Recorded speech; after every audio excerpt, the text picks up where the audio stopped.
É o Écio. O Rigão perguntou se É. pode começar a gravar já. Sim, sim, sim, sim. Nós gravamos a aula de ontem, vamos gravar essa também. Beleza.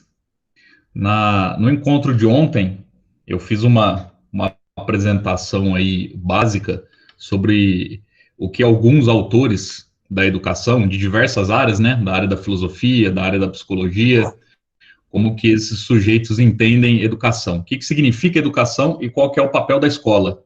Nós fizemos essa discussão ontem, né, e o que não é escola, e aquilo que está posto, aquilo que está apresentado, aquilo que, a maneira como a escola pública e também, em alguma medida, a escola particular, não todas, né, não estamos falando aqui das escolas elitizadas, mas daquelas escolas de classe média, como que essas escolas estão organizadas hoje no Brasil, e como que isso não tem relação com a educação.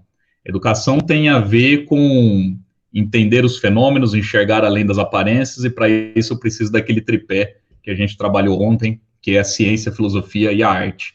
E aí mostrando como que, gradativamente, com mais força, depois dos anos 70, e principalmente depois do final dos anos 80, como que a escola ela vai ganhando esse caráter empresarial, na mesma medida que ela vai perdendo o seu caráter pedagógico. Na mesma medida que a escola vai ficando cada vez mais parecida com uma lógica empresarial, com todos os seus fundamentos ali, ela vai perdendo aí os seus aspectos pedagógicos e esse papel histórico dela, que é o ensinar, né? E aí vai virando, então, o direito à educação se transforma no direito a aprender habilidades, determinadas habilidades que vai me formar como um trabalhador semi-qualificado para o mercado de trabalho. Então, foi isso que a gente discutiu ontem. Hoje eu queria fazer uma apresentação para vocês de como que isso se deu, assim, qual que é o marco zero disso, quais foram as iniciativas que aconteceram aqui no Brasil, quais foram os movimentos de resistência, e, enfim, para a gente conseguir entender o panorama de agora. Deixa eu fazer aqui, colocar para apresentar a tela, só um minuto.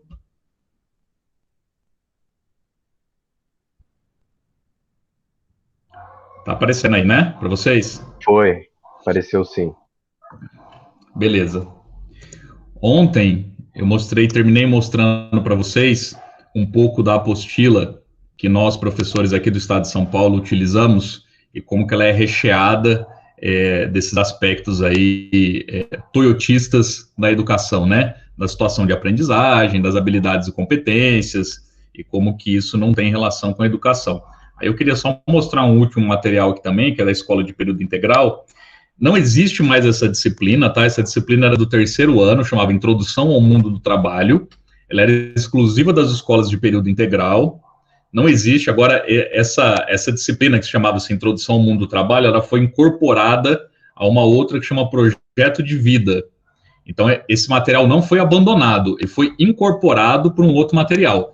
Existe, nas escolas de período integral, existem as disciplinas de eletiva, projeto de vida, e aí tinha essa também do mundo do trabalho. E aí o que aconteceu? Não tinha um material específico para o projeto de vida.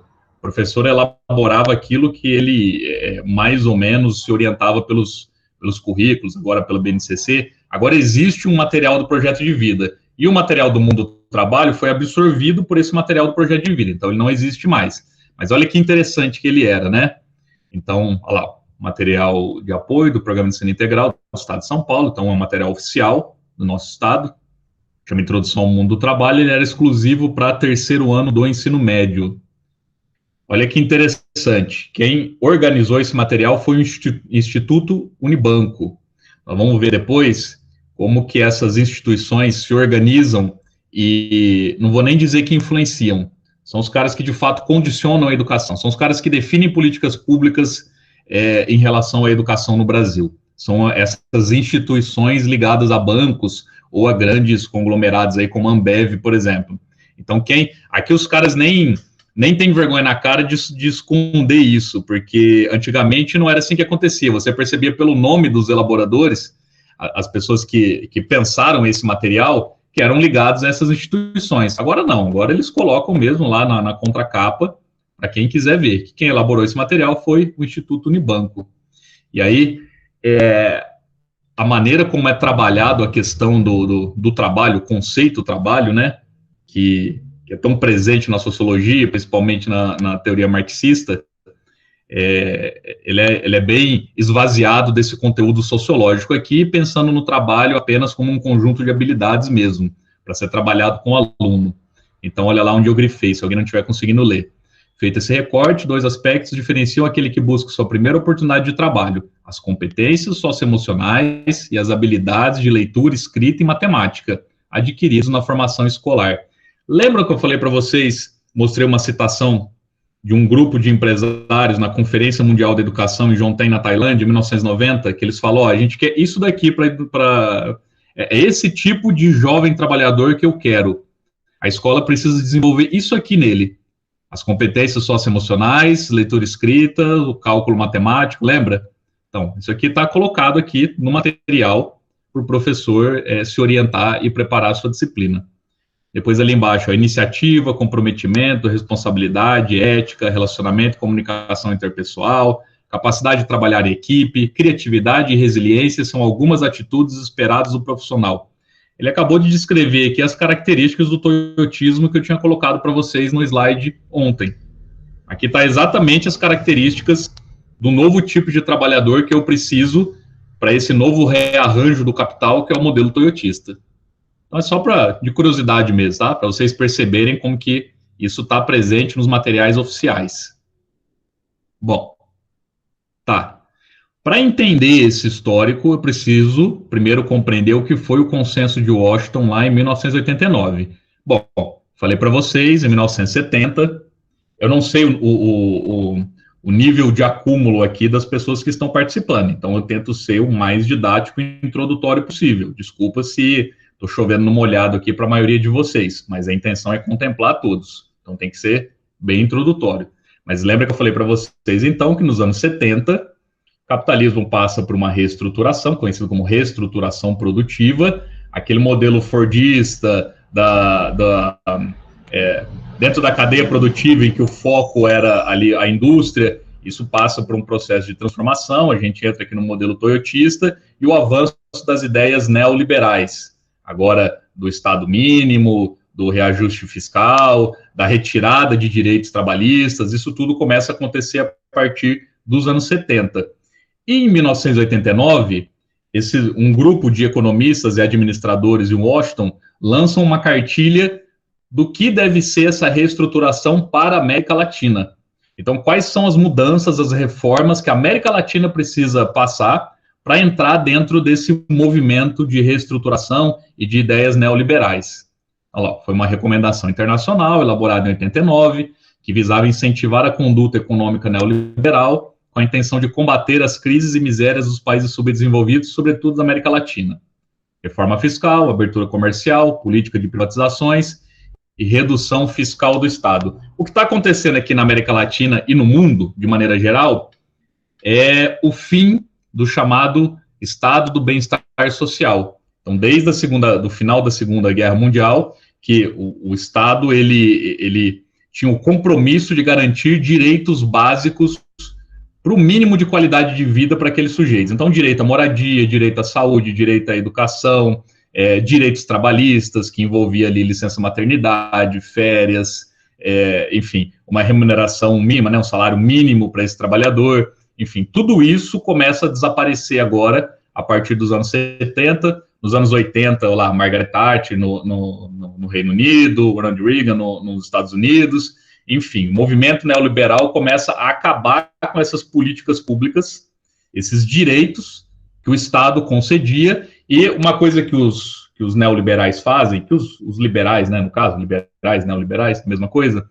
é começar a transformar, isso a gente precisa entender bem, eles começam a transformar direito em serviços.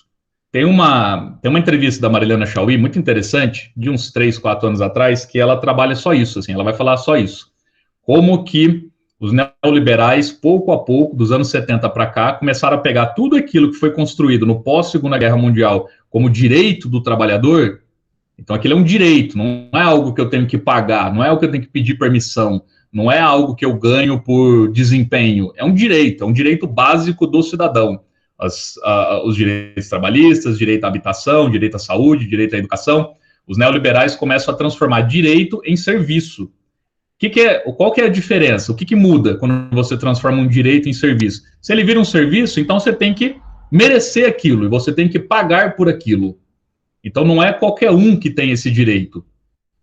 Quem tem esse direito é quem tem condições de pagar por esse serviço. E aqueles que não têm condições de pagar por esse serviço? Uma massa de pessoas empobrecidas e miseráveis. Aí essas pessoas vão ser estigmatizadas com ajudas governamentais que vai minimizar a pobreza delas. E aí esses grupos vão ficar extremamente marginalizados e estigmatizados, como aqueles que não conseguiram sucesso, aqueles que não trabalharam o suficiente, aqueles que não se esforçaram tanto. Então, a ideologia neoliberal provoca isso no sujeito e vai solapando, vai retirando esses direitos. Então, no Consenso de Washington aqui, eles estão colocando quais são as reformas que agora precisa acontecer na América Latina. Então, reforma fiscal, abertura comercial, política de privatizações, redução fiscal do Estado, tudo isso envolve retirada de direitos para o trabalhador.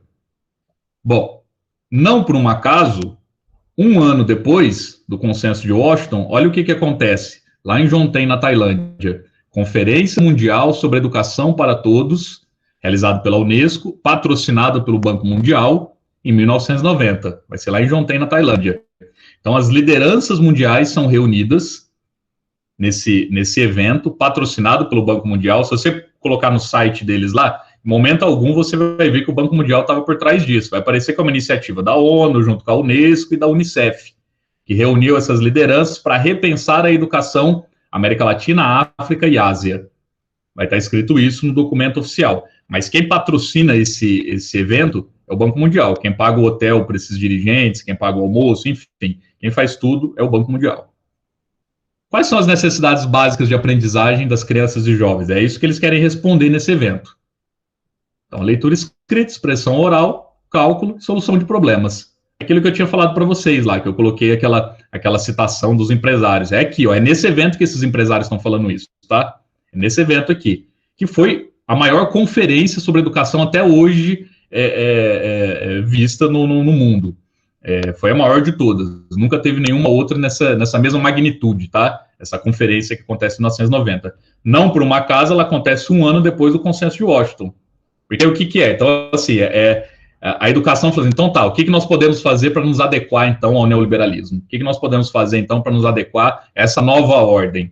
Lembrando também, não podemos esquecer, que isso tudo só está acontecendo porque a União Soviética está em franca decadência, declínio, e já prestes a não existir mais. Lembrando que ela deixou de existir em 1991.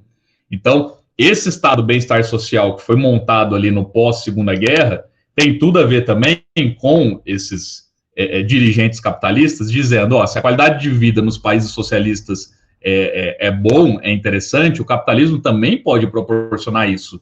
E aí é montado o estado do bem-estar social. Agora que nós estamos num período de declínio da União Soviética, e agora a ascensão da chamada nova ordem mundial, e agora os neoliberais nadando de braçada, então eu não preciso mais garantir esses direitos, porque eu não tenho mais a concorrência ali. Eu não tenho mais o outro lado do mundo ali para me colocar medo. O trabalhador olhar para o outro lado e falar assim, opa, mas peraí, por que estão retirando direitos aqui e falando mal do socialismo, sendo que lá os caras têm uma qualidade de vida bem mais interessante? Agora não tem mais esse universo. Então agora eu posso, de fato, expor quem eu sou. Por isso acontece o Consenso de Washington e por isso a Conferência Mundial da Educação aqui. Os dois grandes grupos responsáveis pela reorganização da educação na América Latina, Ásia e África são esses dois bancos aqui. O Banco Mundial e a Organização de Desenvolvimento Econômico, que também tem sede nos Estados Unidos, mas com grande participação também dos países europeus. Daqui a pouco eu falo a importância da OCDE, mas principalmente do Banco Mundial.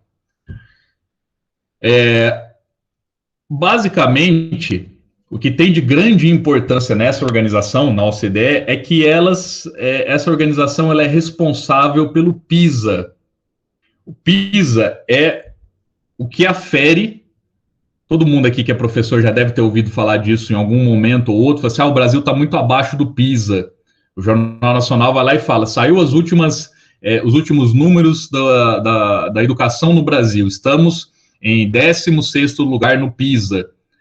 Alguém que é da educação, em algum momento, já ouviu falar isso, mesmo não sabendo de onde veio. Quem elaborou o PISA foi a OCDE.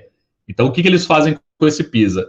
É a maneira de você perceber, por meio das avaliações externas, aferir o desenvolvimento educacional de cada país. Já discutimos até exaustão ontem como que isso é uma grande furada. Eu tentar perceber a qualidade da educação por meio de uma avaliação que o aluno faz uma vez por ano, baseado em habilidades e competências, em que ele é treinado, igual um vestibular, ele é treinado durante o ano para responder aquela avaliação, que é desenvolvido por agentes externos, não é o professor da turma dele que fez aquela avaliação, não é a escola que fez aquela avaliação, isso vem de fora, para avaliar o desenvolvimento. Tem problema essas avaliações externas existirem? Não. É interessante que elas existam. Algumas, inclusive, são até bem intencionadas. É interessante que essas avaliações existam. Agora, o problema é quando isso vira o núcleo central do trabalho a ser desenvolvido dentro de uma escola. Porque o PISA e as avaliações externas estão relacionadas ao bônus que o professor recebe, ao ranking que as escolas são colocadas, e não responde absolutamente nada sobre a qualidade de ensino. Falar sobre qualidade de ensino envolve uma gama de elementos gigantesca, que ultrapassa a escola, sim, muito. Tem que discutir muitas coisas para além da educação quando eu estiver falando sobre qualidade de ensino. Eu colocar uma avaliação externa e por essa avaliação mensurar se uma escola é melhor que a outra, ou se o ensino de um país é melhor do que o outro, isso é para atender um modelo mercadológico e empresarial de ensino. Quem desenvolve o PISA é a OCDE. Então, só para a gente ficar ciente disso. Olha lá, sobre o PISA, ó. Mesmo partindo da constatação de que é necessário compreender os problemas e sucessos que a realidade brasileira apresenta, consideramos temerário um sistema de avaliação cujo indicador nuclear seja o rendimento do aluno, pois a questão central nessa proposta não é a de buscar subsídios para intervenções mais precisas e consistentes do poder público, mas sim instalar mecanismos que estimulem a competição entre as escolas, responsabilizando-as pelo sucesso ou fracasso escolar. Então, essa é uma outra crítica também. Se o resultado dessas avaliações fosse para que eu percebesse quais escolas estão falhando ou não estão cumprindo aquilo que eu desejo, para que isso se converta em políticas públicas para atender aquela escola, até seria interessante, mas não é. A intenção aqui é punir, é vigiar e punir. Então, as avaliações externas é para provocar esse ranking, bonificar os professores que atingiram a meta naquela escola, legitimar o discurso da parceria público-privado, porque eu falo, tá vendo o rendimento dos alunos da pública como é bem pior que das escolas privadas? Já pensou se a administração das escolas ficasse na mão de empresas privadas? Eu acho que a gente conseguiria subir esse índice. Então, a prova é para responsabilizar o professor, punir a escola e legitimar um discurso de que a escola pública só vai conseguir melhorar sua qualidade de ensino quando ela tiver uma parceria público-privada, quando tiver uma gestão empresarial dentro daquela escola. É muito comum na fala desses sujeitos dizer assim, o Brasil gasta muito com educação, o problema não é o tanto que o Brasil gasta, é a administração desse dinheiro. Isso está na fala de todos os liberais da educação. E esses caras, bom, não só liberais, tá? Gente aí da centro-esquerda, que nem se identifica como liberal, também tem essa fala. Não, o Brasil tem um gasto em educação comparado a países de primeiro mundo. E mesmo assim, olha a qualidade da nossa educação, está lá embaixo. O problema não é o dinheiro que vai, o problema é a maneira como esse gasto está sendo gerido. Isso é uma fala muito comum na boca de políticos e pensadores da educação liberais para legitimar esse processo de privatização. Sobre o Banco Mundial, olha lá, ó. Ele nasce em 45, como um conjunto de organismos financeiros, os países capitalistas, tendo os Estados Unidos como principal protagonista. Por meio de empréstimos, o banco atuou até os anos 70 com a finalidade de reconstruir os países destruídos na Segunda Guerra e afastá-los da influência soviética. Isso é o básico de história, né? A gente estudou isso lá no ensino médio, até no fundamental, como que os Estados Unidos vai ter uma política de financiamento dos países que foram destruídos na Segunda Guerra, inclusive alguns por ele mesmo, né? Como o caso do Japão. Eu jogo 2 bombas atômicas lá, depois eu venho com ajuda financeira lá para eles. Então, como que essa política financeira dos Estados Unidos tem tudo a ver com o contexto de Guerra Fria e de afastar esses países do perigo soviético, do perigo da influência comunista. Então, o Banco Mundial, ele existe, a fundação dele vem com esse propósito. Só que a partir dos anos 70, eles começam a se preocupar também com a educação. A partir dos anos 80 e 90, o banco volta... Vocês vão ver que nos anos 70 já tinha isso, inclusive aqui no Brasil. O banco volta suas atenções para a América Latina, oferecendo generosos empréstimos em troca de reformas que viabilizem a implantação do neoliberalismo. A educação desponta como prioridade para o banco no que se refere à preparação da mão de obra e ideologização da classe trabalhadora. Olha esse livro aqui, ó. Deixa eu ver minha carinha aqui, como é que tá para eu... Ó, esse livro aqui chama O Banco Mundial como Ator Político, Intelectual e Financeiro. Eu acho que tem ele nas referências, mas se não tiver, depois eu coloco. Nesse livro aqui, deixa eu voltar aqui. O João Márcio Pereira, é a tese de doutorado dele, ele mostra como que o Banco Mundial não é que ele coloca a faca no pescoço dos países da América Latina e fala, pronto, ó, ou você atende a minha agenda liberal, ou eu vou cobrar altíssimos juros, você nunca mais vai conseguir pagar esse empréstimo que eu passei para você. Não é também isso, tá? É também isso, mas não é só isso. O Banco Mundial também é muito inteligente em formar os seus intelectuais e agir pelo convencimento. E aí o autor, nessa tese de doutorado dele aqui, ele trabalha justamente essa ideia. Então, falou assim, o Banco Mundial ele trabalha muito mais com convencimento do que com a pressão financeira desse dinheiro que ele empresta. Claro que também tem isso, mas isso não é o principal. Não é que o Brasil fica refém do Banco Mundial porque pegou um dinheiro emprestado e agora ele quer que faça a reforma da Previdência, ele quer que privatize o SUS, que é verdade tudo isso que eu estou falando, tá? Isso faz parte da agenda do Banco Mundial para a América Latina e principalmente para o Brasil. Não é só isso. Ele convence também em cima disso. Ele lança os seus intelectuais, como eu mostrei o caso do Felipe Renault ontem para vocês. Felipe Renault é um intelectual, um funcionário do Banco Mundial, que virou referência nos anos 90 em pedagogia, e até hoje é utilizado até exaustão nos cursos de pedagogia e nos cursos de licenciatura, como um grande pensador na área da educação, que conseguiu repensar a educação nos moldes do jovem do século XXI. Alguns, inclusive, consideram ele um cara de esquerda. Se pegar esses ultra-radicais aí bolsonaristas, eles colocam o Felipe Renault como um cara de esquerda. O Felipe Renault está fazendo sendo esse intelectual orgânico que está convencendo a educação brasileira de que essas reformas precisam acontecer porque isso tem relação com qualidade de ensino. Então, eles são muito bons nisso. Olha só, esse documento aqui, ele está no Google, podem colocar lá, escrevam lá, um ajuste justo, vocês vão ver esse documento na íntegra. Olha lá, quem escreveu esse documento foi o Banco Mundial, ó, uma análise da eficiência e equidade do gasto público no Brasil, Grupo Banco Mundial. Quem solicitou esse documento foi o nosso ex-presidente Michel Temer. Assim que acontece o impeachment da Dilma, ou o golpe da Dilma, em cima da Dilma, em 2016, aí vocês lembram que o Temer lançou um programa chamado Uma Ponte para o Futuro? Vocês lembram disso? Isso deu muita publicidade, isso. Assim, ó, agora nós vamos começar um novo momento no país. O nosso programa chama Uma Ponte para o Futuro. Esse Ponte para o Futuro foi um programa elaborado pelo Banco Mundial, encomendado pelo Temer para o Banco Mundial, e se transformou nesse documento que vocês estão vendo aí na tela, que tem ele disponível no Google, tá? Ele é até pequeno, até. Acho que ele não chega a ter 100 páginas, que vai falar sobre como o que o Brasil precisa fazer para voltar a ter um crescimento econômico. Tá lá, um ajuste justo, tá? Análise da eficiência, ó, novembro de 2017. Que eu peguei só umas coisas no sumário aqui, para vocês verem o tamanho do prejuízo aqui. Olha lá, o peso da folha do funcionarismo público. Previdência social, uma conta impagável. Saúde, alternativas para oferecer mais e melhores serviços.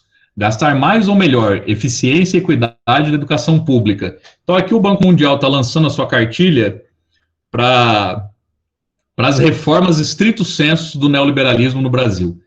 Então, a reforma da Previdência, a contribuição ideológica da reforma da Previdência para aquilo que foi colocado no Brasil e depois foi aprovado, vem desse documento aqui do Banco Mundial. O Mandetta, que ficava como ministro da Saúde, aparecendo nas coletivas de imprensa com um coletinho do SUS, foi um dos principais deputados favoráveis à privatização do SUS, que está nesse documento aqui. O processo de privatização da universidade pública, aquela fala de que universidade pública, quem estuda em universidade pública no Brasil é rico, então eles deveriam pagar. O pobre estuda na faculdade privada, o rico estuda na pública. Então, para a gente equilibrar essa conta, o rico deveria pagar a universidade pública. Tá, nesse documento aqui.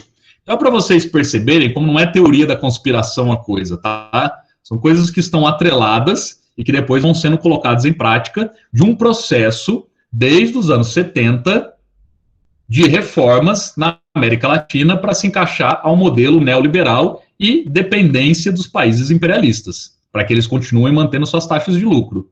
E isso vai em todas as frentes. Aqui no documento aqui a gente poderia discutir reforma da Previdência, funcionalismo público, só que aqui o nosso foco é a educação. O Banco Mundial financia hoje no mundo mais de 375 projetos em 100 países.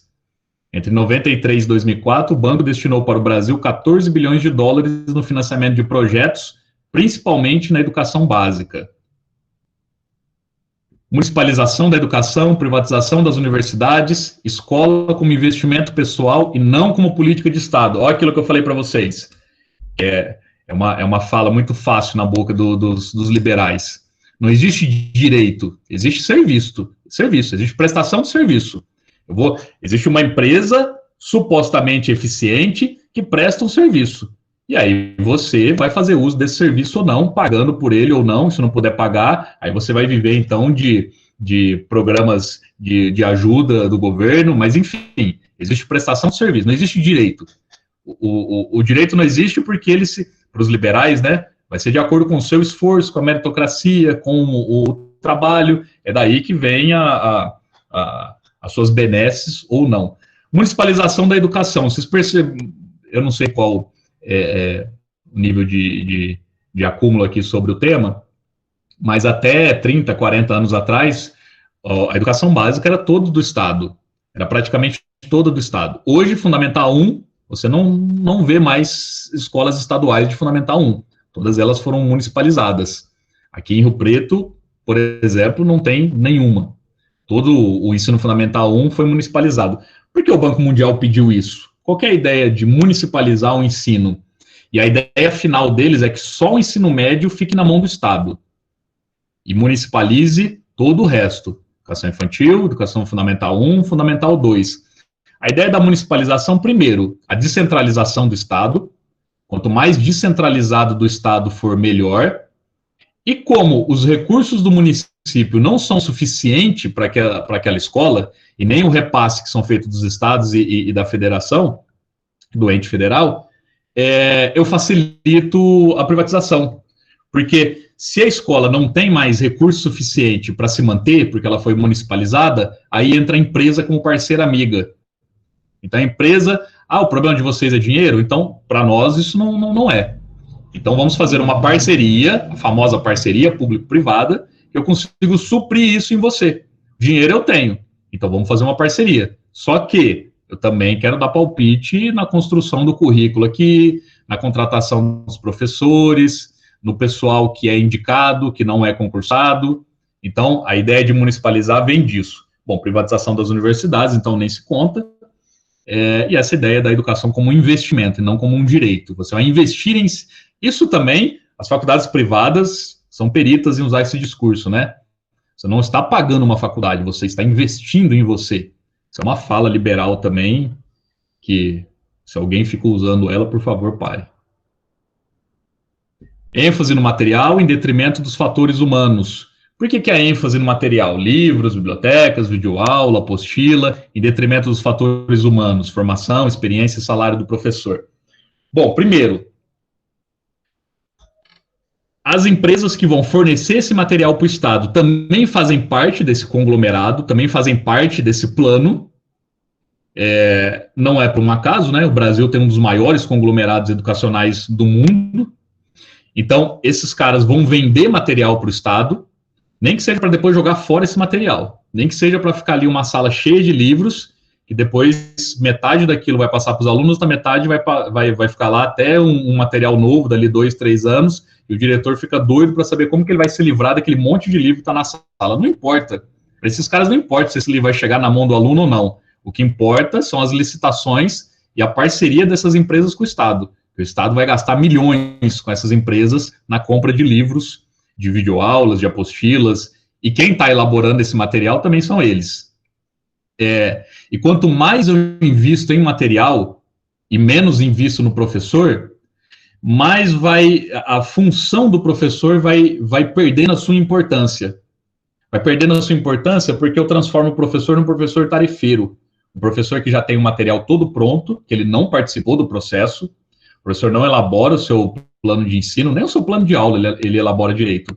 Ele não participou da formulação daquela apostila, daquele componente curricular específico da disciplina dele, não. Isso já veio pronto, de cima para baixo, em forma de um material já apostilado e de tarefas que ele vai passar para esses alunos. Tanto é que se esse professor faltar, eu posso até colocar um professor de outra área para substituir aquele professor, porque ele não precisa dominar o conteúdo. Basta ele aplicar o material para os alunos. Então, aqui eu faço duas coisas numa tacada só. Eu reforço eu abro um mercado, a escola pública vira um mercado em aberto, para que empresas ganhem dinheiro com venda de material, e eu tiro a importância do professor em sala de aula, porque o que manda é o material, e não o professor.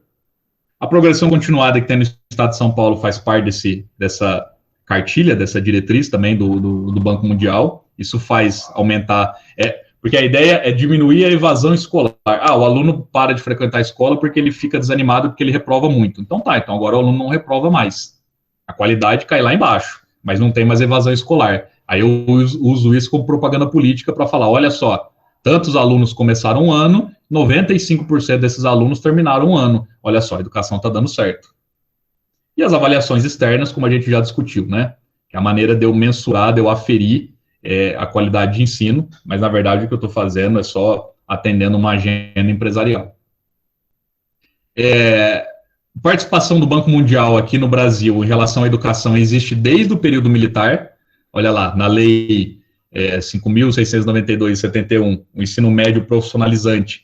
Quando é instituído, pouca gente sabe disso, até quem é da área da educação. Quando o ensino médio profissionalizante é instituído no Brasil, ele é instituído financiado pelo Banco Mundial. Quem traz a cartilha de como deve ser essa lei e como ela deve ser aplicada é o Banco Mundial. Daquela ideia que eu estou falando para vocês, da mão de obra aí semi-qualificada. Lá em 72, cooperação direta com as secretarias estaduais para reformas administrativas. Na década de 80, o banco exige a criação de órgãos técnicos desvinculado das regras da administração pública para gerir projetos dentro da escola. Isso existe até hoje. Isso existe com muita força até hoje. Grande parte de administradores, de gente que pensa e que formula política pública e que aplica essa política pública em secretarias de educação, em secretarias municipais de educação, são pessoas indicadas. São pessoas indicadas. E é interessante que se você pega hoje, no estado de São Paulo aqui, mas também não é diferente em outros estados, quando você busca o rosto dessas pessoas, quem são as pessoas indicadas pelas empresas, pelas fundações, pelo Banco Mundial, que fazem esse trabalho dentro das secretarias de educação, tanto no estado quanto no município. Você não vai achar aquele senhor branco de 65 anos, com cara sisuda, terno e gravata. Você vai achar o jovem, recém-formado, com brinquinho na orelha, cheio de tatuagem, a menina que se reivindica feminista nas redes sociais. Essa cara desses indicados. É uma Tabata Amaral, que é uma menina jovem, que veio da periferia, estudou a vida inteira em escola pública. É esse o rosto dessas pessoas que atuam dentro, como um corpo técnico dentro dessas secretarias, tá? E aí, por ter essa cara jovem, ser contra a escola sem partido, falar que defende o professor, eles enganam muitos desavisados. E os caras não brincam em serviço, tá? Como eu falei ontem para vocês, o programa de recrutamento deles é ultra eficiente. Afinal de contas, o que não falta é dinheiro e gente para isso. Em 2017, meu primeiro ano como coordenador pedagógico, pena que eu perdi esse e-mail. Até hoje eu procuro ele e não acho mais. Eu recebi todos os coordenadores daqui de Rio Preto, nós somos em quase 80, todos os coordenadores de escolas estaduais aqui de Rio Preto receberam um e-mail da Fundação Lehman, em parceria com o Banco Mundial, Fundação Lehman, que é do Jorge Paulo Lehman, que é o dono da Ambev, que de todas as instituições, de todos os bancos, de todas as empresas que influenciam e interferem na educação, ela é a maior de todas. Eles mandaram uma ficha para ser preenchida de indicação de alunos daquela escola. Qual que era o critério de seleção daqueles alunos? Eram os alunos com as melhores notas? Não era isso que eles queriam. Eles queriam os alunos mais participativos politicamente dentro da escola. Então tinha lá, se você tem um aluno no seu banco, com o logo do Banco Mundial, tá? Todos os coordenadores receberam isso. Banco Mundial, Fundação Lehman. Se você tem um aluno aí na sua escola que se destaca no Grêmio Estudantil, que tem uma oratória muito boa, que é uma grande liderança entre os alunos, às vezes é aquele aluno que nem é tão disciplinado assim, até dá trabalho em sala de aula, mas é um aluno que se posiciona, é um aluno que tem personalidade, indique esse aluno porque ele vai entrar num programa de bolsas que vão ser oferecidas. Já falei aqui umas 20 vezes dela, vou falar de novo. A Tabata foi uma menina recrutada nesses moldes. Uma menina que se posicionava, falava bem em público, pobre, de periferia, que ganhou 2 medalhas olímpicas na Olimpíada de Matemática e que ganhou uma bolsa da Fundação Lehman e foi estudar nos Estados Unidos. E hoje é uma intelectual orgânica desses caras aqui, dos empresários da educação. Então, em 2017, eu recebi um e-mail desse, para que eu indicasse alunos da minha escola para entrar num programa de bolsa. E as características desse aluno, era essa que eu estou falando para vocês. Eram características políticas, não era só em relação à aprendizagem, não. Bom, então isso daqui no final aqui dos anos 80, o banco exige a criação de órgãos técnicos desvinculados das regras da administração pública, ou seja, eu vou indicar, vai ser concurso, eu vou indicar um cara e esse cara vai trabalhar ali dentro da Secretaria de Educação, do lado do secretário. Eu vou indicar uma pessoa e vai trabalhar dentro da secretaria ali do município, do lado do secretário da educação do município. Então, isso existe até hoje, tá? Começa nos anos 80, existe. E nos anos 90, bom, nos anos 90, o nosso ministro da Educação era vice-presidente do Banco Mundial. Então, o nosso ministro Paulo Renato foi ministro do governo Fernando Henrique durante os 2 mandatos, de 95 até 2002. E depois, em 2002, quando o PSDB perde, o Serra perde para o Lula, porque o Serra já tinha confirmado que ele continuaria como ministro da Educação, caso ele ganhasse. Mas aí o Serra perde para o Lula, aí o Alckmin leva ele para a Secretaria de Educação ali do Estado de São Paulo. Ele só fica 1 ano porque ele morre, tá? Não é porque ele saiu, não. É porque ele morreu aqui em 2010. Mas o ministro Paulo Renato, vamos ver quem que é ele, olha lá. Dentre suas maiores realizações frente ao Ministério da Educação, universalização do acesso ao ensino fundamental, o Enem e o SAEB, as avaliações externas, que eu estou falando para vocês. Antes de assumir o MEC, o economista Paulo Renato era vice-presidente do Banco Mundial. Pô, não tem onde ficar mais explícito isso, né?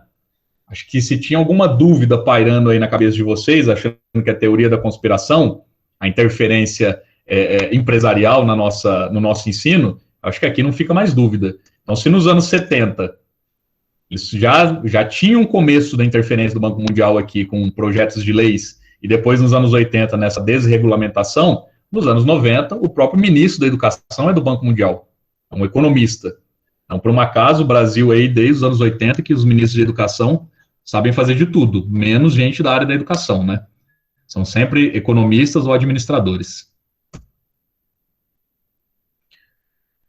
Começo de 1990, ainda era governo Itamar Franco, hein? Collor sofre o impeachment, governo Itamar Franco. Acordo entre o MEC e a Unesco, em 93, definiria o papel da educação para o Brasil. Uma escola que esteja em permanente conexão com os fatos da vida real, isso é, com o mundo do trabalho e a transformação produtiva. A proposta estratégica está articulada ao redor dos objetivos de cidadania e competitividade, que visa a aquisição de habilidades e destrezas necessárias para poder desempenhar o seu papel produtivamente no mundo moderno. Aqui eu estou tirando de documento oficial, tá? Documento oficial do MEC, quando ele lança o plano decenal. Ó, vamos lá, Consenso de Washington, 1989. Conferência Mundial da Educação, 1990. Dos países da América Latina que participaram, o Brasil já vai sair ali na pole position, já vai ser o primeiro a começar essas reformas empresariais dentro da educação. Lembra quando seu pai falava assim, nossa, nos anos 70, nos anos 80, parecia que a educação pública era melhor do que hoje. Ele está certo, tá? Então, 93 é o marco zero dessas reformas empresariais que vão começar esse processo de falência proposital da escola pública, por meio da interferência empresarial. Então, 1993. Aqui são citações do documento, tá, do MEC. A proposta estratégica é os objetivos de cidadania e competitividade. Olha só, a escola agora vai proporcionar, tem o dever de trabalhar cidadania e competitividade, com visa à aquisição de habilidades. O projeto é implementado no Brasil e resulta em universalização do acesso à escola, financiamento e repasse, descentralização de gestão, os parâmetros curriculares nacionais, as leis de diretrizes e bases, que vai ser toda influenciada por esses caras, o ensino à distância, o Sistema Nacional de Avaliação do Livro Didático e as avaliações externas. Então, tudo isso que a gente carrega hoje na educação é fruto dessas reformas do começo dos anos 90, com um objetivo muito claro de atender a agenda neoliberal e o interesse empresarial. Lembra que eu falei bastante ontem do tal do capital humano? Então, os neoliberais entendem a educação como uma formação de capital humano. Para a economia decolar e para eu potencializar os meus lucros, não adianta eu só ter mão de obra disponível. Essa mão de obra tem que ser, pelo menos, qualificada com habilidades. Quem vai fazer isso? A escola. Então, vamos mexer na escola para que ela faça isso com eficiência. Soluções evasivas propostas pelo governo sob a influência das instituições financeiras nacionais e internacionais. Isso aqui faz parte dessa agenda e vem com o discurso de que são necessárias para que a gente consiga melhorar a nossa qualidade. O problema é violência escolar, então temos como a gente agir nisso também. O problema é evasão escolar, o aluno começa a estudar, depois para e nunca mais volta para a escola, então temos também uma solução para isso. Então, quais são as soluções? O ensino à distância, a escola de período integral, a progressão continuada, o sistema de bônus para os professores e a mudança no currículo, no caso da BNCC. No caso da BNCC, vocês vão ouvir muito, já ouviram muito, inclusive, e da reforma do ensino médio mais ainda, o aluno evade da escola porque a escola não é atrativa, a escola não atende os interesses do aluno, então por isso que o aluno evade, então precisamos reformar o currículo. No ensino à distância, o aluno que não tem condição, que mora lá em área rural, mas tem acesso, ele pode, então, usar desse recurso. E a escola de período integral, que daqui a pouco eu entro nela específico, porque tem uma coisa aqui interessante para falar sobre ela. Deixa eu ver que horas são. Esse texto do Libânio é sensacional, eu recomendo a todos, daqui a pouco eu falo o nome dele. Olha o Libânio falando aqui. Um dos grandes perigos dos tempos atuais é uma escola a duas velocidades. Por um lado, uma escola concebida essencialmente como centro de acolhimento social para os pobres, com forte retórica da cidadania e da participação. Por outro lado, uma escola claramente centrada na aprendizagem e nas tecnologias, destinada a formar os filhos dos ricos.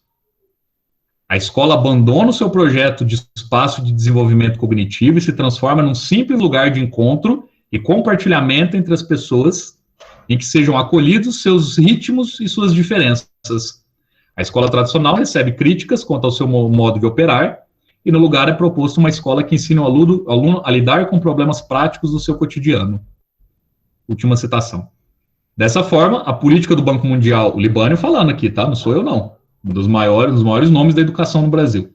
Dessa forma, a política do Banco Mundial para as escolas de países pobres assume duas características pedagógicas: atendimento às necessidades mínimas de aprendizagem e espaço de convivência e acolhimento social. Aqui que os desavisados, bem intencionados, professores de esquerda, caem no canto da sereia. Nossa, olha só, eu sou professor de biologia e tenho que ensinar evolução, tenho que ensinar genética, mas o aluno chegou aqui e ele relatou aqui para mim que viu a mãe apanhar, o pai bater na mãe na frente dele, ontem não teve janta. Nossa, o que tem a ver isso que eu estou ensinando para o aluno, que é super complexo, que ele nunca vai usar na vida dele, com essa realidade que ele está inserido, com esse drama que ele passa em sala de aula? Não, fica muito mais palatável, fica muito mais interessante você trabalhar as competências socioemocionais, você transformar a escola no espaço do acolhimento. É exatamente isso que os liberais querem. Eu não estou dizendo que esses dramas vividos pelos alunos, a escola também não tem sua parcela de culpa, não. Não tem também que agir em função disso. É óbvio que tem. Mas o problema é quando ela vira somente isso. E ela virar somente isso também faz parte desse projeto. É o que o Libânio está falando aqui. Atendimento às necessidades mínimas, que é aquele negócio das habilidades que eu mostrei para vocês, e, por outro lado, o acolhimento. Então, nossa, coitado do aluno, então deixa ele fora da sala, deixa ele lá na sala da coordenação, daqui a pouco ele se recupera e volta. E é entender a escola como um fim em si mesmo, sem entender as outras questões que envolvem para muito além da escola, de atendimentos que esse menino não tem porque deixaram de ser direito e viraram serviço. Atendimento de vários tipos ali, como habitação, saúde, emprego, que não existem porque viraram serviços, porque os liberais fizeram isso. É não entender isso e entender a escola como um fim em si mesmo. Aí o professor depois fica frustrado porque não conseguiu atender esse aluno naquilo que ele precisava. Lógico que não. Aquilo que ele precisava envolvia uma série de coisas, uma série de elementos. Mas falaram para ele que a escola é redentora. Falaram para ele que a escola por si só tem o poder de empoderamento, de liberdade, de poder de escolha, de transformação. Ela não tem esse poder. Nem aquela escola que a gente conversou no começo lá da apresentação ontem, aquela escola que realmente cumpre o seu papel histórico de educar. Nem essa escola tem esse poder de fazer isso. Como o professor Saviani fala, não se faz isso, o Paulo Freire também tem uma fala parecida, não se faz revolução com a escola, mas tampouco sem ela. Então, ela faz parte desse processo. E aí, quando eu transformo essa escola num espaço de acolhimento e atendimento e desenvolvimento de habilidades, a escola está unicamente servindo a interesses empresariais. Eu não sei se eu entro nesse aqui especificamente, passar bem rapidamente, só para vocês terem ciência. Quem é professor da escola pública aqui, já tem familiaridade com isso daqui, pelo menos nos últimos 3 anos, o tal do MMR, Método de Melhoria de Resultados. Só para vocês perceberem o nível de influência desses caras, o nível de condicionamento desses caras dentro da educação. Todo mundo aqui que é professor de escola pública já passou raiva com isso daqui. Já teve que fazer uma reunião, uma TPC para discutir MMR. O que é MMR? Essa Falcone Educação é uma empresa que presta assessoria para empresas. Ela tem esse único caráter, tá? Então, você tem uma fábrica de lâmpada fluorescente, e aí você quer diminuir os gastos e aumentar o seu lucro e diminuir o número de pessoas ali dentro da fábrica. Então, você contrata o serviço desse cara, que é o Falcone, que eu vou mostrar o rosto dele, é interessante ver o rosto das pessoas. Contrata a empresa dele, que ela vai prestar assessoria, ela vai lá, vai ficar dentro da sua fábrica ali durante 1 mês, 2 meses, e vai elaborar um plano de melhoria de resultado, para você fabricar mais lâmpada, com menos dinheiro, e podendo ainda demitir 1/3 dos funcionários. É para isso que serve. Agora, o que isso tem a ver com a educação? Nada. Mas para os nossos gestores da educação, aparentemente, parece que tem tudo a ver. Então, aí eles criaram até um braço educacional, que é a Falcone Educação. Então, elaborado pela Falcone Educação e Secretaria da Educação do Estado de São Paulo. Então, a intenção desses caras se o fim último da escola é a avaliação externa e a nota que esse menino vai tirar lá, porque é isso que define se uma escola é boa ou não, então eu vou contratar uma equipe que presta assessoria para a empresa para ver o que eu posso fazer dentro daquela escola para melhorar o resultado daquela escola. Mais interferência e influência empresarial que isso é impossível. E aqui eu tirei um print da página oficial deles, ó, como eu falei, eles nem escondem mais, aparece ali a parceria com a Secretaria de Estado. Agora, olha que interessante, né, só por curiosidade, Beto Richa e Aécio Neves já se beneficiaram de empresas denunciadas pela Folha de São Paulo. Ela mudou de nome, tá? Ela chamava INDG, criada por Vicente Falcone. Foi pega num escândalo de corrupção, de licitação, quando o Beto Richa era governador do Paraná. Essa mesma empresa, agora com o nome de Falcone Educação, é o que está dando assessoria nas escolas, em 5.200 escolas do estado de São Paulo. Olha o sujeito aí. Membro do Conselho de Administração da Ambev, é também sócio fundador e presidente do Conselho de Administração da Falcone Consultores de Resultado. Consultoria líder em gestão no Brasil. Aqui no estado de São Paulo, nós temos 91 diretorias de ensino, 5.200 e poucas escolas. A equipe da Falcone Educação, eram 2 caras, eu conheci eles. Quando o MMR foi implementado nas escolas, eles passaram em todas as diretorias de ensino, dando uma palestra para coordenadores, diretores e dirigentes, explicando o que era o MMR e o que era esse trabalho que eles iriam fazer dentro das escolas. A minha supervisora na época, que hoje já está aposentada, ela falou assim para mim: Paulo, você sabe quanto que esses caras estão recebendo por palestra? Cada um recebe R$12 mil. Eram 2 caras. Quem estava pagando isso era o Estado para eles, tá? 91 diretorias de ensino. Eles deram 91 palestras. Cada um recebeu R$12 mil por palestra. Então, entenderam como a educação virou um mercado em aberto para que empresas ganhem dinheiro em cima da educação?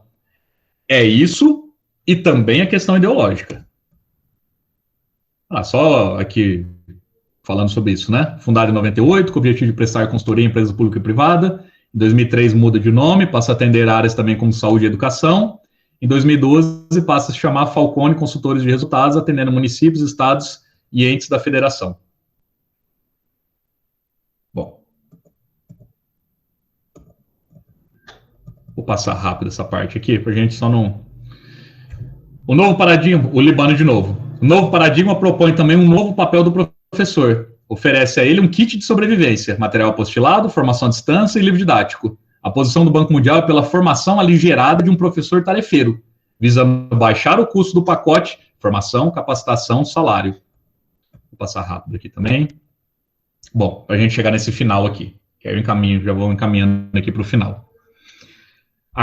O que a gente chama de contra-reforma do ensino médio, que é esse novo ensino médio que está sendo implementado esse ano no estado de São Paulo, também é uma diretriz do Banco Mundial. Então, vamos lá, retrospecto aqui rapidinho. Começo dos anos 70, o Banco Mundial vai lá e manda fazer um ensino profissionalizante no Brasil, os militares atendem, manda nos anos 80 flexibilizar a contratação de profissionais nas secretarias de educação para poder colocar agentes meus ali dentro, e isso existe até hoje, e esses meninos são recrutados já na universidade, para depois fazerem parte dessa equipe. Nos anos 90, o próprio vice-presidente do Banco Mundial vira o nosso ministro da Educação, não tem como ficar mais claro a influência desses caras. No governo Lula, tem um breve rompimento com essa parceria a nível federal, mas a nível estadual, não. As parcerias do Banco Mundial com os estados continuam acontecendo, de 2003 até 2016. O estado de São Paulo fez isso, o estado do Piauí fez isso, Pernambuco fez isso. Então, os estados continuam fazendo suas parcerias com o Banco Mundial. Mas, a nível federal, tem um rompimento. Do governo Lula, ali na figura do Haddad como ministro da Educação, o Mercadante, mas os estados continuam. 2016, o golpe. 2017, o Temer, de novo, retoma essa parceria com o Banco Mundial. E aí o Banco Mundial manda para eles a reforma da Previdência, a reforma trabalhista. Lembra que foi super polêmico, que todo mundo discutiu? Quem pensou e elaborou essas reformas foram os agentes, os intelectuais orgânicos ali do Banco Mundial. Reforma trabalhista, reforma da Previdência e reforma do ensino médio. Então, encaminhada por Michel Temer como medida provisória e sancionada ali em 2017. Isso daqui é da página oficial, tá? Do governo, do MEC, para legitimar a implementação do novo ensino médio. Você sabia que 72% dos brasileiros são a favor da mudança do ensino médio, 85% são a favor da ampliação do número de escolas integrais, 70% são a favor que os estudantes escolham as matérias que irão se aprofundar e possam optar pela formação técnica no ensino médio? Isso foi eu não sei de onde eles tiraram essa estatística e quais foram os alunos que responderam esse questionário, mas enfim, tem aqui. Esse novo ensino médio, só para não ficar confuso para vocês aí, tá? Então, ele é dividido em 2 partes. Essa parte da esquerda que vocês estão vendo é a área dos conhecimentos gerais, linguagens, matemática, ciências humanas, ciências da natureza. Então, hoje no ensino médio aqui no estado de São Paulo, os alunos têm 12 disciplinas, então, compreendido nessas 4 áreas de conhecimento, essas 12 disciplinas. História, geografia, química, matemática, educação física, português, vai estar numa dessas 4 áreas do conhecimento. E aí abre uma segunda parte, do lado direito, que vocês estão vendo nesse quadradinho no canto inferior, dos itinerários formativos. Então, o aluno vai ter o básico, o geral, que ele já tinha, que já era fraco, já era aligerado, e aquilo que ele vai poder se especializar. Como que isso vai se dar? Olha ali, na primeira série, ele tem 900 horas dessa formação básica. Eu não vou nem entrar nessa questão aqui do Inova para não ficar confuso, tá? Para quem não é professor de escola pública do Estado. Então, a primeira série do ensino médio, ele vai ter essas 900 horas dessa formação geral básica. Não entra ainda os itinerários formativos. No segundo ano do ensino médio, de 900 já cai para 600 essa formação básica. E aí ele começa a ir para o aprofundamento da área que ele escolheu. Ele pode ter escolhido matemática, ele pode ter escolhido linguagens, ele pode ter escolhido ciências humanas. E no terceiro ano do ensino médio, essa formação geral cai para 300 horas. Começa com 900 lá no primeiro ano, termina com 300. E a maioria das outras horas, das demais horas, vem do aprofundamento. Se a gente vem fazendo uma discussão desde ontem sobre a superficialidade, o aligeramento do currículo, como que a escola perdeu o seu papel histórico, e isso é um projeto de falência da escola para legitimar a privatização dela, a interferência das empresas que ganham dinheiro público agindo dentro das escolas, e a ideologização desses alunos. Imagina agora que essa formação geral, que já era fraca, vai cair de 900 para 300 horas quando ele estiver no terceiro ano de ensino médio. E o resto fica desse aprofundamento que ele escolheu. Bom, esquece processo seletivo, esquece vestibular, esquece várias coisas.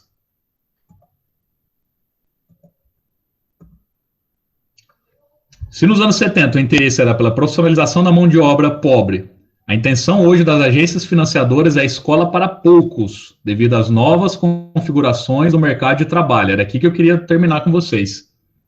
Contra a reforma do ensino médio e programa de ensino integral fazem parte da ofensiva do capital à classe trabalhadora patrocinado pelo Banco Mundial.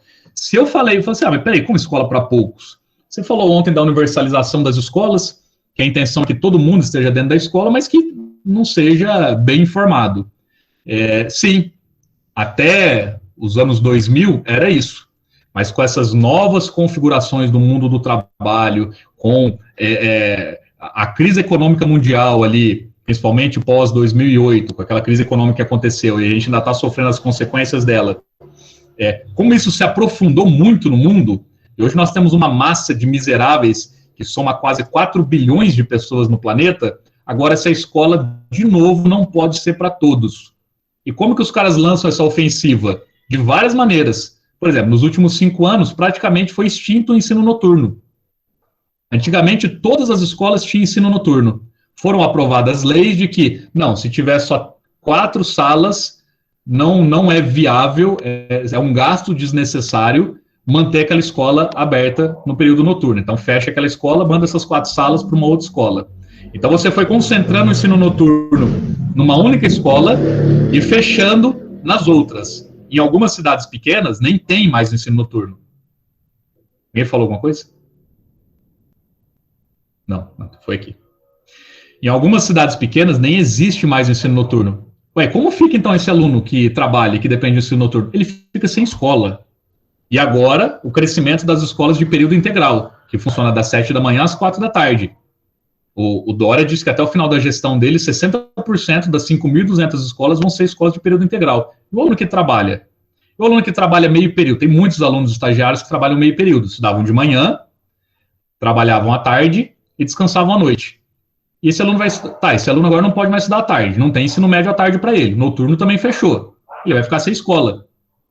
Tá, mas e aí, peraí, não fecha a conta. Como assim o aluno vai ficar sem escola? Sim, o aluno vai ficar sem escola. É isso que eu estou colocando aqui para vocês. Agora nós estamos entrando num processo que estão chamando de necropolítica, disso, de uma escola para uma minoria mesmo, de uma minoria de filhos da classe trabalhadora que ainda tem a chance de poder estudar numa escola de período integral, que não precisa trabalhar e não depende do ensino noturno. Por que isso?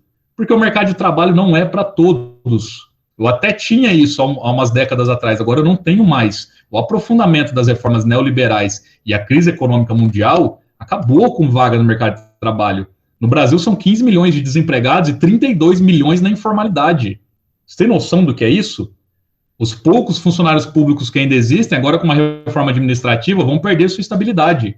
Então, agora, a estratégia do Banco Mundial para a América Latina é escola para poucos. Isso mesmo, escola para poucos. E os outros? Eles que se virem. Eles que vão para... A menina que vai fazer bolo de pote e o menino que vire barbeiro no fundo da casa dele lá. E faz a divulgação no Instagram que ele tem. E se vire com isso para sobreviver. Porque a escola não é mais para ele. Nós estamos vivendo exatamente o marco zero, a implementação desse projeto agora na América Latina e com mais força ainda no Brasil e no estado de São Paulo. É um processo de exclusão mesmo desses alunos. A escola não é mais para eles. Bom, falei para vocês que eu gosto de mostrar a cara, né, dos sujeitos. O Todos pela Educação é o maior movimento empresarial e influenciador em políticas públicas no Brasil. Existe desde 2005. Os sujeitos que fazem parte são esses conglomerados aí, Fundação Bradesco, dos bancos, das empresas, em parceria com o Ministério da Educação. É muito interessante no Brasil como o público e o privado, eles se misturam. Por exemplo, uma das lideranças do Instituto Natura e da Fundação Lehman, esses caras, ao mesmo tempo que são empresários e que são presidentes dessas fundações, já ocuparam cargos em secretarias, já ocuparam cargos no Conselho Nacional de Educação, que é o órgão máximo da educação, que está acima do MEC. Então, o público e o privado se misturam muito no Brasil, claro que para atender interesses privados, obviamente. Como diria o Marx no manifesto, né, lá em 1848, o que é o Estado, se não o comitê de negócios da burguesia, né? O Estado serve para quê? Para ser o comitê de negócio deles. Bom, aqui eu mostrava aqui quem são eles, as empresas, as pessoas. Ó, o conselho esse movimento pela base é um braço do Todos pela Educação. Você vê aí quem são os caras, ó, consultor do Itaú Educação, diretor executivo da Fundação Alemã, enfim. Eu não vou entrar aqui especificamente quem são esses caras, não. Essa aqui vale a pena. Essa aqui vale a pena. Se você escrever qualquer coisa sobre educação no Google ou no YouTube, você vai ver essa mulher dando alguma entrevista. Ela é muito famosa na educação no Brasil, tá? Por conta dos cargos que ela já ocupou. Ela já foi secretária de educação, ela já foi conselheira, já foi várias coisas. E ela é diretora de políticas públicas do Banco Mundial para a América Latina, na área de setor público e políticas educacionais. Inclusive, a Folha de São Paulo sempre chama ela quando vai discutir educação. Não chama lideranças sindicais, não chama pensadores da educação que vêm propondo um modelo contrário a esse empresarial desde os anos 80. Não, chama ela. A Folha de São Paulo, toda vez que tem uma polêmica na educação, de escola sem partido a financiamento, vai chamar a Cláudia Costin para falar. Tanto que ela é uma das articulistas da Folha de São Paulo também, para falar sobre educação. A Guiomar também foi secretária, antiga consultora do Banco Mundial nos anos 90, hoje trabalha na Fundação Alemã, indicada pelo MEC depois da aprovação da BNCC para iniciar cursos de formação para professores. E a última delas aqui, a Raquel Teixeira. Raquel Teixeira, ó, a EFAP tem nova coordenadora. A EFAP é a escola, ó, atrás dela, ó, atrás da cabecinha dela, ó, Escola de Formação dos Profissionais da Educação, Paulo Renato Costa. Paulo Renato é o cara lá, o ministro da Educação, do Fernando Henrique. Ele morreu e virou nome de entidade de formação de professores. E olha a coordenadora da EFAP, ou seja, a EFAP é a entidade máxima que forma os professores do estado de São Paulo. A Raquel Teixeira virou a nova coordenadora agora no meio da pandemia. Ela era secretária da Educação em Goiás. Olha essa notícia aqui de 2016, 21 de junho de 2016. Raquel Teixeira destaca parceria com o Banco Mundial no novo edital das OSs. De acordo com a secretária estadual de Educação, Cultura e Esporte, governo e entidade financeira mundial farão troca de experiências em Projeto Corajoso. Sabe o que é esse Projeto Corajoso? Ela privatizou 1/3 das escolas da cidade de Goiânia para fazer um teste para ver se essas escolas 100% privatizadas, públicas, porém privadas, tinham um índice de desempenho melhor do que as outras escolas, para poder provar que o modelo de negócios, de gestão, é muito melhor assim do que na mão só dos funcionários públicos. Bom, ela é agora a nova coordenadora do curso de formação de professores, que nós somos obrigados a fazer em vários momentos. E aí, para terminar mesmo, olha os caras que fazem parte do Conselho Nacional de Educação, o órgão máximo. Esse é o último slide.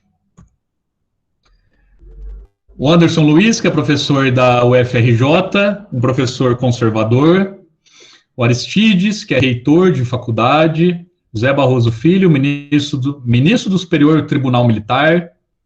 Wilson de Matos Silva, dono da Unicesumar, outro dono de faculdade. William Ferreira da Cunha, professor alfabetizador ligado a olavistas. O Gabriel, que é professor universitário olavista declarado. A diretora do Sistema Batista de Educação, porque, claro, o Bolsonaro tinha que contemplar também os evangélicos ali no conselho. O Tiago, que é um aluno assumido do Olavo de Carvalho, dos cursos dele. Um outro professor alfabetizador também ligado a olavistas. A Amabile, vice-presidente da Federação das Escolas Particulares. E o Augusto, que é professor alfabetizador também ligado a olavistas. Esses sujeitos aqui representam o Conselho Nacional de Educação, que é o nosso órgão máximo, tá? Que está acima do Ministério da Educação. Lembra que eu falei para vocês ontem que os liberais estão tendo que fazer uma coisa curiosa agora no Brasil?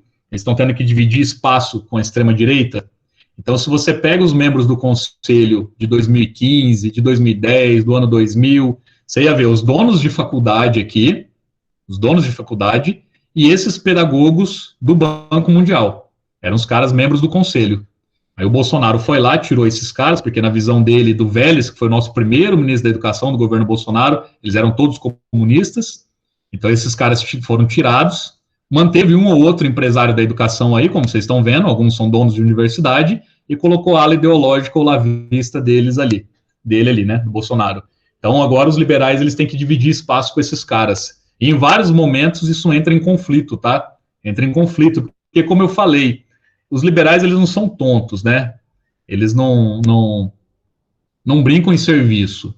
Então, eles têm uma cara muito jovem dentro da educação, que é a favor de discussão de gênero, que é contra o escola sem partido, que é a favor de discussão do multiculturalismo, tudo coisas assim da agenda pós-moderna, que muito professor de esquerda abraça aí sem perceber, eles são favoráveis a isso. E as suas instituições têm o fomento a isso. E aí entra essa ala ideológica da extrema-direita dentro do Conselho de Educação, que acha que tudo isso é coisa de comunista e coisa da esquerda e que não pode existir. Só que eles não têm nada para propor no lugar. Então, hoje, nesse exato momento, você tem um mal-estar dentro da educação brasileira, que nos últimos 35 anos teve o domínio total e completo desses agentes do Banco Mundial. Agora eles têm que dividir espaço com a extrema-direita, sem saber, muitas das vezes, como agir com esses caras. Mas e aí, nunca teve resistência? O que nós fizemos nesses últimos 35 anos? Teve muita.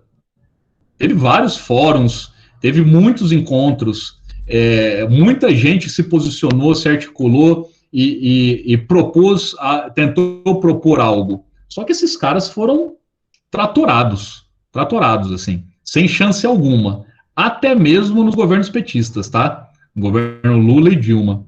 Essas propostas não é nem revolucionárias, mas minimamente progressistas da educação, como o Libânio, por exemplo. O Libânio não é um educador marxista, muito pelo contrário, ele se afasta muito do grupo dos educadores marxistas, mas ele é um desses sujeitos progressistas que consegue entender o prejuízo dessas reformas empresariais para a educação e que propõe algo no lugar. Simplesmente não são levados em consideração, não tem força parlamentar suficiente para isso, até porque nós estamos brigando aqui com gente que tem muito dinheiro e muita experiência de como lidar com isso. Então, esse é o grande problema. E depois eu passo o slide completo e a bibliografia para vocês. E para não ficar muito cansativo, peraí, agora eu tenho que encerrar a apresentação, né? Pronto, acho que deu certo. Não sei aí se tem alguma pergunta, se me fiz inteligível, claro, se ficou alguma coisa pendente, se tem alguma consideração, alguma crítica. E aí, Agnaldo, você tinha ficado responsável aí? Fazer um repasse. Não teve perguntas, teve alguns apontamentos aí do pessoal bem participativo, inclusive. Eles estão agradecendo aí.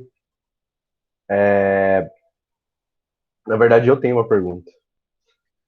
Não uma pergunta, acho que combina mais como apontamento do que pergunta. Quando você fala em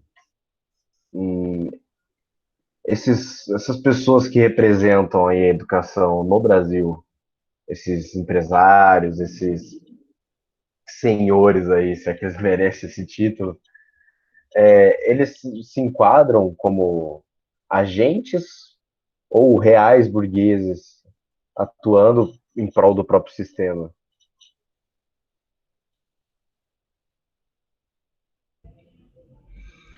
Bom, são dois grupos, né? Você tem uma burguesia educacional que se formou no Brasil, que era lá o grupo Croton, que agora até mudou de nome, né? Tem um outro nome. Então, formou-se uma burguesia educacional no Brasil, e isso a gente não pode tirar aí as críticas, não podemos deixar passar em branco aí, que os governos petistas colaboraram muito para isso.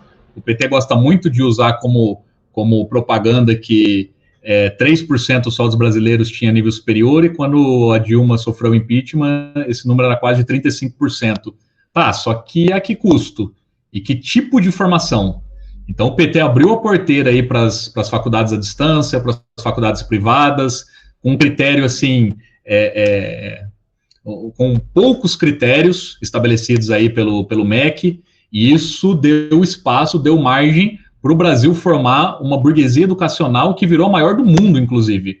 Então, aí eu tenho realmente uma burguesia da educação.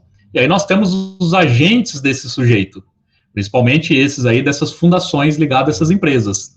Então, esses caras são os intelectuais que disseminam essa ideologia e essa ideia da reforma empresarial e do ajuste de gestão para otimizar a verba pública e melhorar o desempenho dos alunos. São sujeitos que são, é o termo do Gramsci mesmo, são os intelectuais orgânicos desses caras. E alguns deles, eu não sei se eu sou muito inocente, se eu sou muito bobo, mas eu acredito que alguns deles, até bem intencionados, como eu e o próprio Dorigão estávamos conversando outro dia sobre pessoas próximas a ele, que ele conheceu e que hoje trabalham para essas fundações e já estão inseridos dentro de Secretaria de Educação. Tem gente com 30 anos de educação que não consegue isso, e um recém-formado aí, com uma bolsa de uma empresa dessa, está já dentro de uma secretaria ali, do lado de um secretário, propondo política pública aí para todo o município. E aí a gente estava conversando justamente isso, né? Até que ponto essa pessoa percebe o que ela está fazendo, ou ela acha realmente que aquilo tem a ver com qualidade de ensino? Não, porque eu tenho um projeto super interessante que vai trabalhar o tema raça e etnia, não tem nada mais antissistema do que isso, ainda mais num governo Bolsonaro como esse, e eu que vou propor esse projeto aí em 55 escolas municipais do município ali. E até que ponto ela acha, ela percebe a armadilha que ela se meteu e o jogo que ela está fazendo, ou ela realmente está fazendo isso como uma pessoa bem intencionada? Então tem isso também, né? Tem isso também. Mas existe uma burguesia da educação também, que ganha muito dinheiro com isso. Esses caras ficaram milionários. Estou vendo ali que o Écio levantou a mão, não sei se que ele vai fazer uma pergunta ou não. Sim, ele está inscrito. A palavra é tua, Écio. Vocês estão me ouvindo? Perfeitamente. Ah, muito bom. Ô, Paulo, é o seguinte, entendendo todo esse aparato que você fez, esse apanhado entre ontem e hoje, a gente sempre fica preocupado, né? Eu tenho certeza que outros professores também, que eu vi que o Renan fez a mesma pergunta que eu vou fazer, que é diante desse cenário, né? Como o professor vai agir? Como nós, enquanto professores esclarecidos, podemos agir contra esse cenário, né? Diante desse ataque, né, empresarial à educação pública? Porque eu acredito que essa deve ser uma dúvida geral da galera aí. Encerro. Sim, sim. Eu esperava, inclusive, que alguém fizesse essa pergunta. Bom, sozinho a gente não consegue absolutamente nada, né? Sozinho a gente não consegue nada. A gente consegue as coisas organizado. E não precisa necessariamente ser um sindicato. Preferencialmente, o sindicato é o melhor caminho, mas pode ser organizado também em outras entidades. Eu vou citar um exemplo do que aconteceu aqui no estado de São Paulo e como que o esclarecimento, a organização e a luta dos professores conseguiu reverter um processo. Aquela mesma coisa que a Raquel Teixeira fez em Goiás, que foi privatizar, um projeto piloto privatizando 1/3 das escolas municipais para aquilo servir de modelo. Não por um acaso, o estado de Goiás tem o maior número de escolas privadas e escolas militarizadas. Então, esse negócio já não foi um raio em céu azul, não. Isso começou já faz tempo já. Essa mesma proposta da Raquel Teixeira, o Alckmin tentou fazer aqui no estado de São Paulo, há uns 8 anos atrás, se eu não me engano. Ele pegou, a ideia era pegar 60 escolas e monitorar essas 60 escolas. 30 escolas continuaria com a gestão como com os professores concursados e tal. As outras 30 escolas entrariam nesse projeto aí, parceria público-privado, com influência, com empresários ali dentro, gerindo a escola, com a possibilidade de indicação de professores de fora por essa equipe empresarial, e aí depois seriam escolas piloto, e depois de 2 anos, você iria comparar uma escola com outra, dessas 60 escolas, as 30 com parceria privada e as 30 que continuaram da mesma maneira que era. Isso estava sendo feito bem debaixo dos panos. E quando o sindicato descobriu isso, começou uma série de reuniões, de denúncia. Os professores dessa escola também não sabiam que isso ia acontecer, foram esclarecidos pelo sindicato, se mobilizaram e a luta deu resultado, tanto que o Alckmin teve que reverter esse projeto. Ele não conseguiu aplicar isso. A Raquel Teixeira conseguiu lá em Goiás. O Alckmin não conseguiu aqui. Não conseguiu graças à mobilização dos professores. Quer um outro exemplo? Reorganização das escolas, 2016. Todo mundo lembra. A reorganização significava que não existiam mais escolas mistas. Escola com ensino fundamental e escola com ensino médio. Só escola de fundamental, só escola de médio. Ia ser fazer uma reorganização. A ideia era justamente facilitar depois a municipalização das escolas de ensino fundamental, dentro daquele processo da cartilha do Banco Mundial lá que eu mostrei para vocês. Lembram o que aconteceu no final daquele ano? Os alunos se organizaram e começaram a ocupar as escolas. Seriam 100 escolas que seriam fechadas nesse processo de reorganização. E acabou que no final da luta tinha mais de 200 escolas ocupadas. Tinha gente de outros estados ocupando escola. Tinha alunos de escola pública de outros países ocupando escola em solidariedade aos alunos aqui do estado de São Paulo. E o Alckmin não só, olha só, foi um golpe tão duro aquele que eles receberam, que o Herman, que era o nosso secretário da Educação, foi mandado embora. Ele foi mandado embora porque ele não conseguiu cumprir o que o Banco Mundial já tinha especificado ali para as escolas do estado de São Paulo. Não só esse projeto foi abandonado, pelo menos temporariamente, ele não só foi abandonado, uma grande vitória dos estudantes organizados, como o secretário da Educação foi mandado embora. Ele foi mandado embora a pedido do Banco Mundial, tá? Porque você, não, esse cara é fraco demais, não conseguiu implementar aquilo que eu queria. Então, respondendo a pergunta, sozinho a gente não consegue nada. A gente consegue em situações como essa, em que a gente está aqui participando de uma formação, e eu estou tentando minimamente esclarecê-los disso. Claro que tem muito mais do que isso, mas o básico, o geral é isso. É entender o impacto dessas reformas empresariais, quem de fato manda na educação no Brasil, e aí a gente precisa, então, encontrar formas de reação. E encontrar formas de reação passa também no sentido de não cair em armadilhas. Não cair em armadilhas teóricas, que vai ser o tema das próximas formações nossas. Vamos entender as teorias pedagógicas que estão presentes dentro da escola, que sem o professor perceber, legitimam isso que está acontecendo. Tem teoria pedagógica que diz que não tem fundamento um ensino erudito dentro da escola, e sim aquilo que faz parte da realidade do aluno. Beleza, a reforma do ensino médio vem com essa proposta. Vamos montar uma escola de acordo com a realidade e a vontade do aluno. Se encaixa perfeitamente em algumas teorias pedagógicas aí que enganam professores de esquerda. Então, passa pelo processo de esclarecimento, mas principalmente pela organização dos professores e a luta.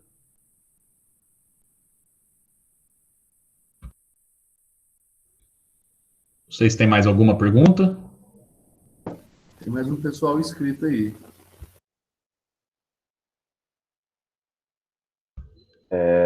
Vai, Agnello. Calma aí que eu me perdi um pouco aqui. Professor João Pacheco, a palavra é tua. Opa, boa noite, camaradas. Eu só queria fazer uma observação que eu acho que complementa um pouco também, até para a gente, tudo isso que o camarada acabou de apresentar, o Paulo coloca, que é a forma diferente pela qual essa burguesia da educação, ela propõe para conseguir fazer esse avanço. Por quê? Porque na educação superior, a grande maioria, e a gente sabe, mais de 75% hoje do ensino superior é privado, aqui no Brasil, privado e com objetivo de lucro. E eles esgotaram essa fonte, e eu acho importante perceber que a forma como eles estão atacando e vão para cima agora da educação básica, aliás, já estão indo há um bom tempo, é justamente para pegar aquilo que é o filé, eu diria. Então, ao invés de você ficar com custos de infraestrutura e todos os custos, você vai trabalhar em cima o quê? Da gestão, de fazer a gestão das escolas. Ao invés de é exatamente a estratégia de você não ficar com aquilo que é mais pesado, que é aquilo que traz prejuízo, que acaba tendo mais custos, e trabalhar em cima de você. Então, a ideia de trazer aquela ideia das escolas charters nos Estados Unidos, eles trazem para cá. E lá, inclusive, elas não foram bem sucedidas, mas isso não importa. Eles trazem isso para cá, essa ideia para cá, e vão implantando aí. Então, essa é uma das estratégias, né? E é exatamente o que tem sido seguido.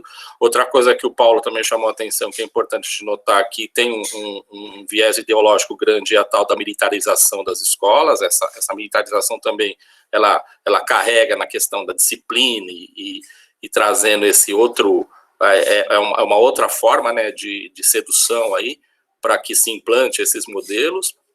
E é exatamente isso, é reduzir cada vez mais. E eu chamo a atenção também, até para uma outra discussão que a gente teve algum tempo atrás, em cima da ideia do ensino híbrido, que para muita gente aí é uma ideia, para muita gente está achando bacana, está achando interessante, e a gente precisa desmistificar isso, tá? O ensino híbrido é outra forma de você prosseguir justamente nessa linha, né? O objetivo do ensino híbrido é, lá na frente, você ter o EAD pleno, você ter uma escola online plena, e aproveitando até, infelizmente, por conta da pandemia, o ensino remoto que a gente está sendo obrigado, né, a exercitar durante esse período de pandemia, ele está dando um gancho extraordinário para que se implante e implemente, né, essa estratégia de ensino híbrido, que lá na ponta assim, o professor vai deixar de ser, o papel do professor vai ser de um mero consultor, tutor, etc., e acaba, tá? É a desprofissionalização mesmo que o Paulo trouxe aí, e que ficou muito bem ilustrado aí na fala dele. Queria só complementar com isso para mostrar que essas estratégias aí, elas diferem, né? É uma estratégia diferente. É isso, obrigado. Perfeito, camarada. Muito boas suas considerações, e quando você falou aí a respeito do ensino híbrido, comentei ontem, não sei se hoje também, que a intenção da próxima formação agora de maio é sobre ensino híbrido, e inclusive eu iria fazer o convite a você. Então já está lançado o convite aqui, ao vivo, não tem nem como você falar não. Para que você possa nos agraciar aí com o seu conhecimento em relação a isso, beleza? Beleza, Paulo, valeu. Camarada, tem a pergunta do companheiro Júlio Mangini. A pergunta é a seguinte: gostaria de saber mais sobre o ensino integral. Existe possibilidade de pensá-lo de forma progressista e até mesmo revolucionária?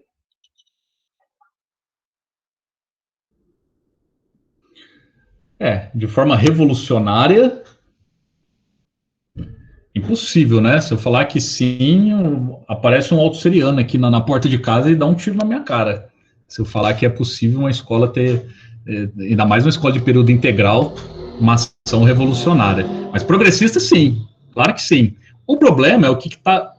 Bom, lutar pela escola de período integral é uma bandeira de luta nossa, do sindicato, também desde a redemocratização, desde o pacto lá da Constituição de 88, mas não esse tipo de escola integral que está sendo colocada, né? Esse tipo de escola integral que está sendo colocada vem unicamente para atender esse interesse empresarial, e isso que convencionou se chamar aí da necropolítica, ou seja, eu não tenho mais escola para todo mundo, e é isso mesmo, e é uma escola para uma minoria, e o resto que se vire, que é a menina que vai vender bolo de pote, o que está colocado é isso. Então, primeiro eu tenho que ter ciência desse aspecto, né?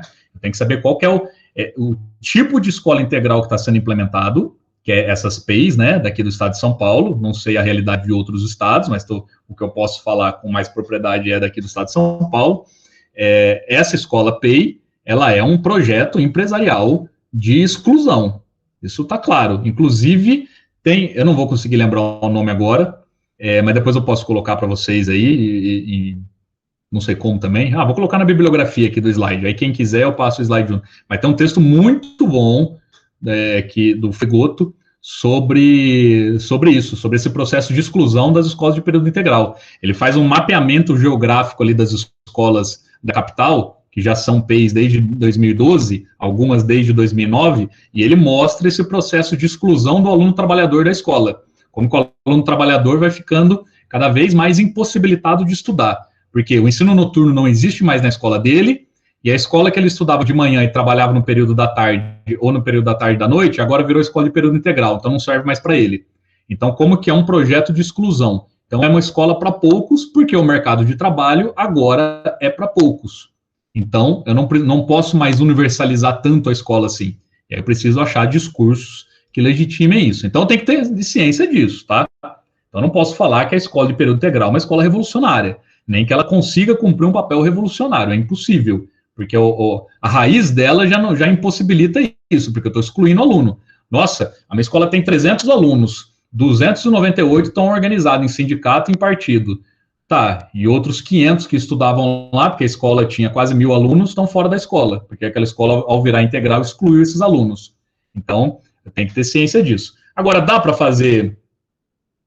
a gente encontrar as brechas, que aí senão eu caio num fatalismo aqui, e não é essa a intenção, e eu não sou a favor também da ideia da desescolarização, de que não tem como realizar um trabalho nosso, um trabalho de luta, uma luta pela escola pública, que não tem como fazer isso institucionalmente. Lógico que tem e precisa ser feito, e é uma das principais coisas. Então, isso sim, existem várias brechas numa escola de período integral que te possibilita realizar um trabalho diferenciado. Quando você tem uma gestão do seu lado, um corpo docente que também é de luta, isso facilita mais ainda. Afinal de contas, você tem um aluno ali na sua mão das 7 da manhã às 4 da tarde. E se ele está ali na escola, quer dizer que ele não trabalha. Então, ele é de uma condição social um pouco melhor. Então, isso te dá uma segurança maior, uma tranquilidade maior para realizar um trabalho com esse aluno. Que seja um trabalho educativo, que seja um trabalho de consciência de classe, claro que dá. Existem várias brechas, agora revolucionário de jeito nenhum, né?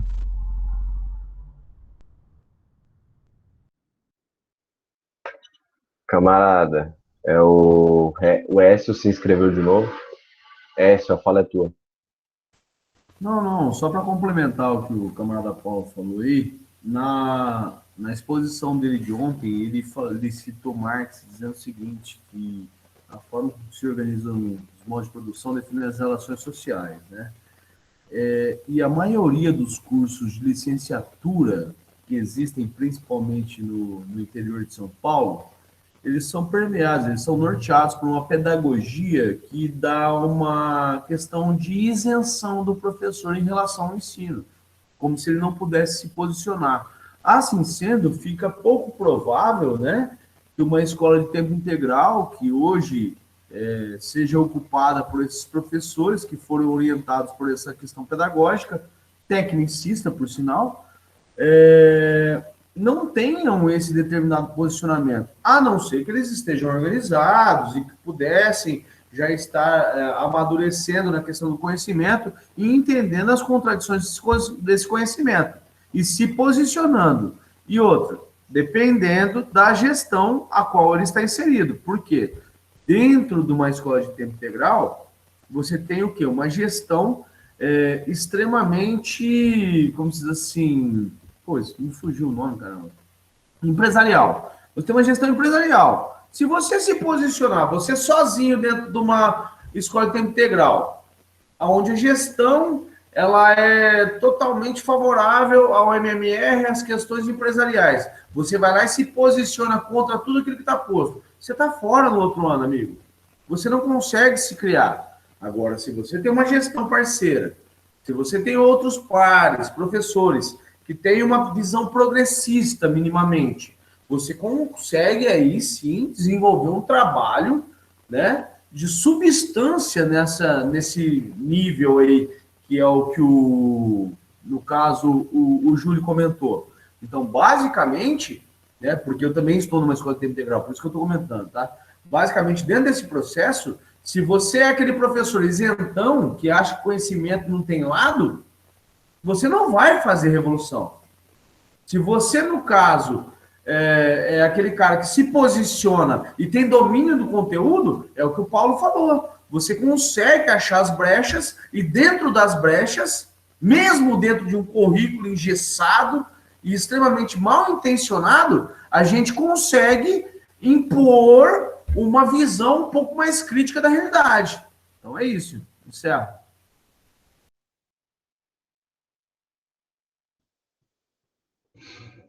Tem mais alguma, Agnello?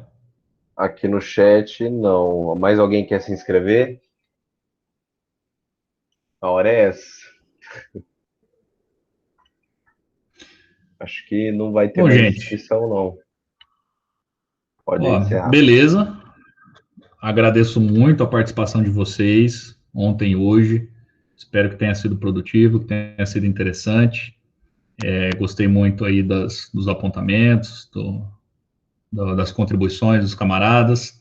E a iniciativa é essa que eu falei para vocês, tá? Vamos tentar aí, tentar não, isso é certeza. Todo final de mês, última semana de mês, separar aí 1h30 da semana para uma formação de nós professores, daqueles que se interessam pela educação pública, pela luta pela educação, né?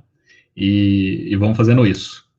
Temos aí uma agendinha aí até o final do ano de temas a serem trabalhados. Nós resolvemos escolher esse tema que eu apresentei aqui para vocês como um primeiro tema para a gente contextualizar tudo isso. Se a gente não contextualizar, a gente fica achando, como eu disse, que as coisas foram acontecendo de maneira espontânea, de qualquer jeito. Um dia entra um governador e pensa uma coisa, outro dia entra outro e implementa outra.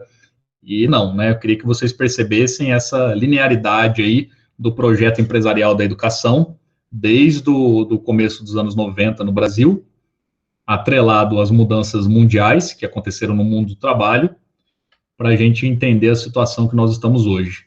E aí agora começar a pensar outras coisas também. Como eu disse, né, acabei de fazer o convite para o professor João, também para o Renan, que dominam muito o assunto aí de ensino híbrido, que o próximo tema já está definido, que é esse, tá? Ensino híbrido, a última semana de maio. Depois a gente faz a arte, cria a sala, o link e passa para vocês. Beleza, gente? Valeu, agradeço. Bom final de semana para todo mundo aí. Valeu, camaradas. Um abraço a todos aí. Muito bom, viu, camarada Paulo? Mandou super bem, velho.